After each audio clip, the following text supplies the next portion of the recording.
प्यारे दोस्तों, क्या आप जानते हैं जब करबला के मैदान में इमाम हुसैन अलैहिस्सलाम को शहीद कर दिया गया तो एक ऐसा शेर आया जिसकी दहाड़ से यजीदी फौज कांप उठी। क्या आपने कभी सोचा कि वह शेर इतना ताकतवर क्यों था? क्यों उसने इमाम हुसैन अलैहिस्सलाम की लाश के पास किसी को आने नहीं दिया? अगर इमाम हुसैन चाहते तो क्या वह शेर यजीदी फौज को चीर कर रख देता? लेकिन आखिर इमाम हुसैन ने शेर को हमला करने का हुक्म क्यों नहीं दिया? यह शेर इमाम हुसैन अलैहिस्सलाम का इतना वफादार कैसे बन गया? दोस्तों, आज आप जानेंगे इस शेर अबू अल हारिस का वाकया जो करबला में इमाम हुसैन अलैहिस्सलाम की लाश का पहरा देता रहा और जिसकी वफा ने रहती दुनिया को हैरान कर दिया। इसलिए वीडियो को आखिर तक जरूर देखें, क्योंकि इसमें छुपे हैं वफा, मोहब्बत और कुर्बानी के वो जज्बात जो दिल को हिला कर रख देते हैं। प्यारे दोस्तों, यह एक दिन का वाकया है जब इमाम अली अलैहिस्सलाम मस्जिद में मौजूद थे और लोगों को दीन की बातों से आगाह कर रहे थे। पूरा मजमा खामोशी से उनकी बात सुन रहा था। अचानक कुछ लोग खौफ से कांपते हुए दौड़ते हुए मस्जिद में दाखिल हुए। इमाम अली अलैहिस्सलाम ने उन्हें तसल्ली दी और वजह पूछी। वह लोग बोले, मौलाना, एक बहुत बड़ा शेर हमारी तरफ आ रहा है, हमें बहुत डर लग रहा है। इमाम अली अलैहिस्सलाम ने मुस्कुराते हुए फरमाया, घबराओ मत, वह किसी को नुकसान नहीं पहुंचाएगा। इतने में वाकई एक बहुत बड़ा शेर सबके सामने आ गया, लेकिन उसने किसी पर हमला करने के बजाय सीधा इमाम अली अलैहिस्सलाम के पास आकर उनके कदमों में अपना सिर रख दिया। सब हैरान हो गए। उसके पीछे एक नन्हा शेर का बच्चा भी आ रहा था। असल में वह शेर इंसान नहीं बल्कि शेरनी थी। शेरनी ने इमाम अली अलैहिस्सलाम के सामने आकर इंसानी जबान में कहा, मौलाना, ये मेरा बच्चा है, इसका बाप मर चुका है। मैं चाहती हूं कि इसे इंसानों से कोई नुकसान न पहुंचाए, यह अच्छा पल्ले बढ़े, इसीलिए मैं इसे आपके हवाले करने आई हूं। इमाम अली अलैहिस्सलाम ने शफकत से फरमाया, फिक्र न करो, मैं वादा करता हूं कि यह बच्चा कभी यतीम होने का दर्द नहीं महसूस करेगा। शेरनी ने पूछा, मौलाना, इस बच्चे की देखभाल कौन करेगा? इमाम अली अलैहिस्सलाम ने मुस्कुराते हुए जवाब दिया, मेरा बेटा हुसैन अलैहिस्सलाम, यतीमों की परवरिश में इससे बेहतर कोई नहीं है। फिर इमाम हुसैन अलैहिस्सलाम को बुलाया गया। वह आए, बच्चे को अपनी गोद में उठाया, उसके सिर पर प्यार से हाथ फिरा और फरमाया, आज से इसका नाम अब्बू अल हारिस है, ये मेरे साथ रहेगा। शेरनी ने इत्मीनान का सांस लिया, इमाम हुसैन अलैहिस्सलाम के कदमों में आस्था से सिर झुका लिया और वापस जंगल की तरफ चली गई। अब्बू अल हारिस इमाम हुसैन अलैहिस्सलाम के साथ पलने लगा जैसे उसे अपना असल घर मिल गया हो। वक्त गुजरता गया और वह नन्हा शेर जवान हो चुका था। जहां इमाम हुसैन अलैहिस्सलाम जाते, अब्बू अल हारिस उनके साथ होता। अब वह सिर्फ एक जानवर नहीं रहा था, बल्कि इमाम का साथी, दोस्त और वफादार मुहाफिज बन चुका था। लोगों ने अब्बू अल हारिस को जानना शुरू कर दिया। वह शेर जंगल से आया था, मगर उसका दिल इंसानों से भी ज्यादा नरम और समझदार था। इमाम हुसैन अलैहिस्सलाम से उसकी मोहब्बत इतनी गहरी थी कि दिन हो या रात, आराम हो या सफर, वह इमाम के कदमों से जुड़ा रहता। लेकिन वक्त के साथ अब्बू अल हारिस जवान और ताकतवर होता चला गया। उसकी गूंजदार आवाज, ताकतवर शरीर और रबदार चाल से लोग उससे खौफ खाने लगे। जब वह किसी गली से गुजरता, लोग खौफ से लरज जाते। एक दिन कुछ अरब के लोग इमाम अली अलैहिस्सलाम की खिदमत में हाजिर हुए और अर्ज किया, मौलाना, वह शेर जो इमाम हुसैन अलैहिस्सलाम के साथ रहता है अब बहुत बड़ा और खतरनाक हो चुका है। हमें डर है कि कहीं वह किसी दिन किसी को नुकसान न पहुंचाए। यह सुनकर इमाम अली अलैहिस्सलाम कुछ देर खामोश हो गए।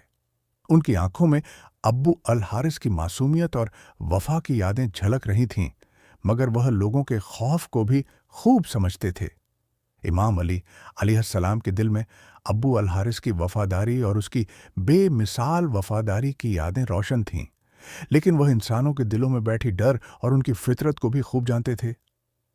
इमाम अली अलैहिस्सलाम अपने घर तशरीफ लाए اور دیکھا کہ امام حسین علیہ السلام ایک کونے میں خاموش بیٹھے ہیں۔ امام علی علیہ السلام ان کے قریب گئے اور نرمی سے کہا، بیٹا حسین، میں کچھ نہیں کہہ رہا، لیکن لوگ کہہ رہے ہیں کہ ابو الحارث بہت بڑا اور خطرناک ہو چکا ہے۔ لوگ اس سے ڈر رہے ہیں۔ میرا مشورہ ہے کہ اب اسے جلا دو۔ یہ سن کر امام حسین علیہ السلام نے سر جھکا لیا۔ ان کی آنکھوں میں نمی آ گئی۔ وہ کچھ دیر خاموش رہے۔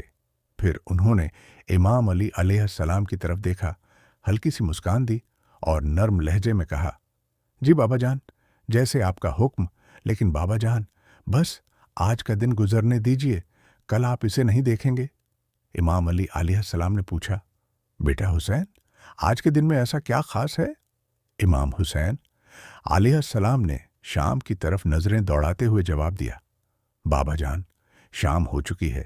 یہ وقت کسی کو گھر سے نکالنے کا نہیں ہے۔ یہ وقت تو چھپانے اور دھوپ سے بچانے کا ہوتا ہے، نہ کہ کسی کو تنہا کر دینے کا۔ امام علی علیہ السلام نے اپنے بیٹے حسین علیہ السلام کو سینے سے لگا لیا۔ ان کی زبان خاموش تھی، مگر اس خاموشی میں وہ سب باتیں تھیں جو لفظوں سے بھی آگے ہوتی ہیں۔ رات دھل گئی، سحر کا وقت آیا۔ امام حسین علیہ السلام اٹھے، تنہا تہجد کی نماز ادا کی اور روز کی طرح ابو الحارث کے لیے کھانا لے کر باہر گئے۔ ابو الحارث نے حیرانی سے پوچھا، مولانا، آج سب کچھ ٹھیک تو ہے؟ امام حسین علیہ السلام خاموش رہے۔ کچھ دیر ان کے پاس بیٹھے اور پھر نرمی سے ساری بات ابو الحارث کو بتا دی۔ یہ سن کر ابو الحارث کی آنکھوں میں ایسی خاموشی آ گئی جو سیدھا دل کو چھو گئی۔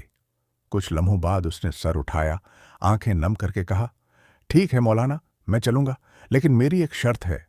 امام حسین علیہ السلام نے پوچھا، کیا شرط ہے ابو الحارث؟ ابو الحارث نے سر اٹھایا، آنکھیں نم کیں اور کہا، مجھے بس زندگی میں ایک بار اور آپ سے ملنے کی اجازت دے دیجیے۔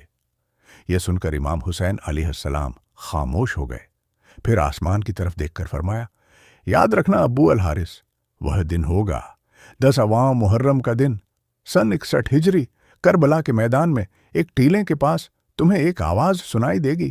بس وہی وقت ہوگا، اس آواز پر فوراً جانا، میں تمہیں آواز دوں گا۔ ابو الحارث نے دھیرے سے پوچھا، مولانا، جب وہ دن آئے گا اور آپ خود مجھے آواز دیں گے؟ امام حسین علیہ السلام کی آنکھوں میں نمی آ گئی۔ انہوں نے آہستہ سے جواب دیا، نہیں ابو الحارث۔ ابو الحارث نے کانپتی آواز میں پھر پوچھا، تو کیا آپ کے بھائی عباس علیہ السلام مجھ سے بات کریں گے؟ امام حسین علیہ السلام کی آنکھوں سے آنسو بہنے لگے اور وہ خاموش ہو گئے۔ پھر انہوں نے گہری سانس لی اور آہستہ سے فرمایا، نہیں ابو الحارث، میں خود تمہیں آواز نہیں دوں گا۔ ابو الحارث خاموش ہو گیا۔ امام حسین علیہ السلام کی آنکھوں میں نمی اور دل میں درد تھا۔ کچھ لمحے گزرے تو امام حسین علیہ السلام نے آنکھوں سے بہتے آنسوؤں کو پونچھتے ہوئے کہا، ہماری خادمہ بی بی فضا تمہیں آواز دیں گی۔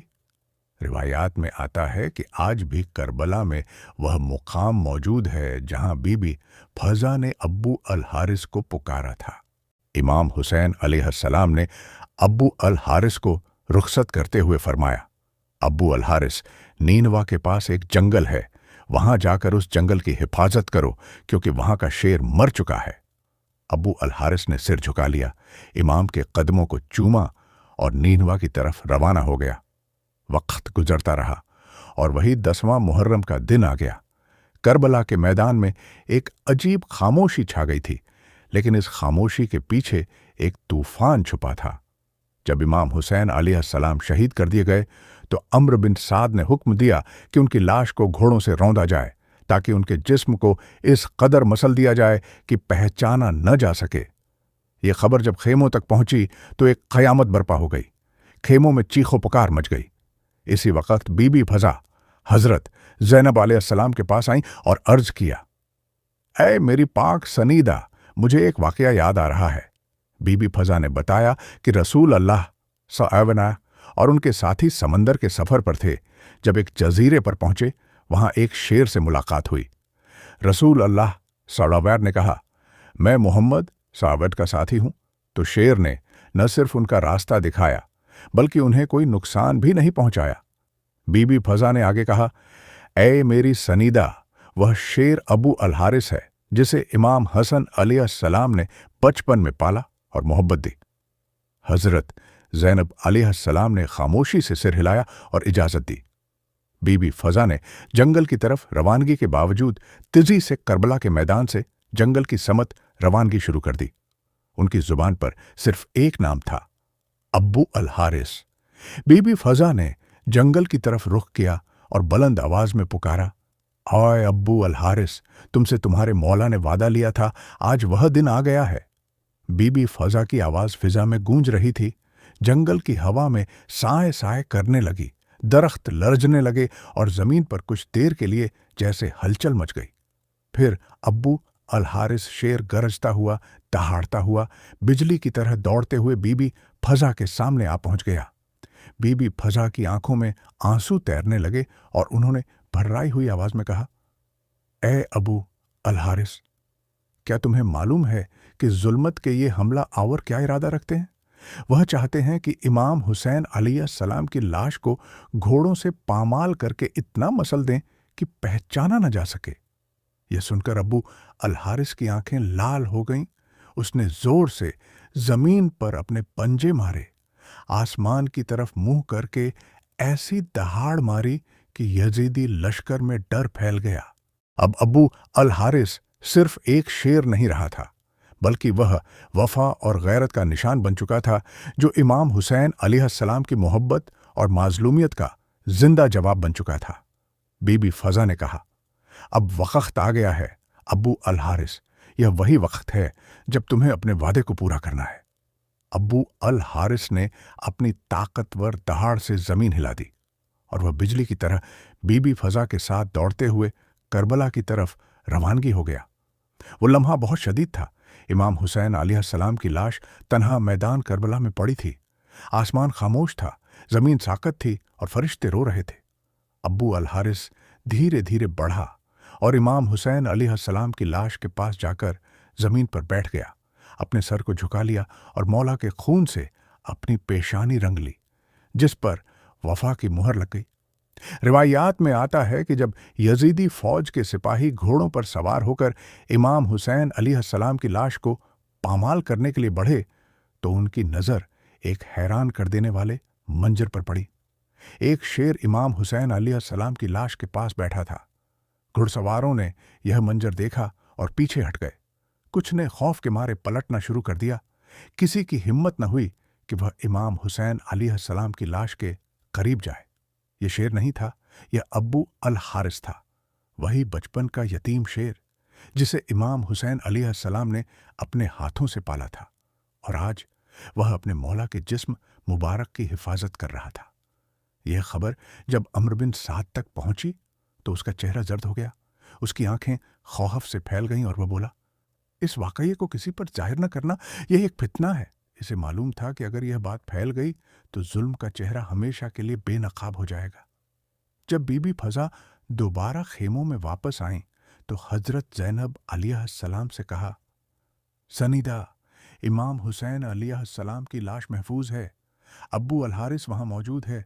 जब तक वह वहां बैठा रहेगा कोई हमलावर उनकी लाश को पामाल नहीं कर सकेगा, और यूं जब तक अब्बू अल हारिस इस जमीन पर बैठा रहा, कोई तीर, कोई खंजर, कोई घोड़ा इमाम हुसैन अलैहिस्सलाम के पाक जिस्म को पामाल न कर सका।